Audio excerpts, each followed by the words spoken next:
Roughly 20 people are injured by trains every year in southern Arizona. A handful die from those injuries, and that's not including suicides.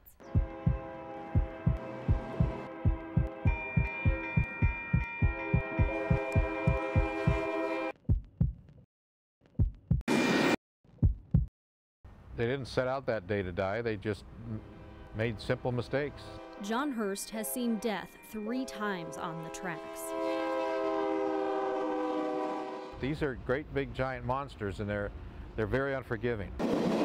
Hurst and Henry Zappia, both retired Union Pacific engineers, think complacency is partly to blame. There's no train today. There's no train tomorrow. The third day, you've already decided there's no train.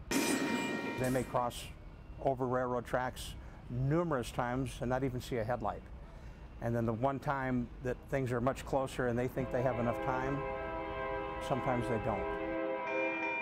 4 people died on southern Arizona tracks in 2011 and 2 more in the first 10 months of 2012. I don't know anybody that has had any years on in railroad service that hasn't had some incident.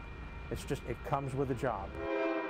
A job that takes its toll. It brings back memories. It's, the circumstances are always different, but you never forget.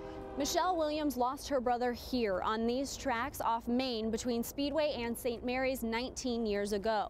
She thinks he was trying to beat the train. My gentle giant, my great warrior, David thought he was invincible.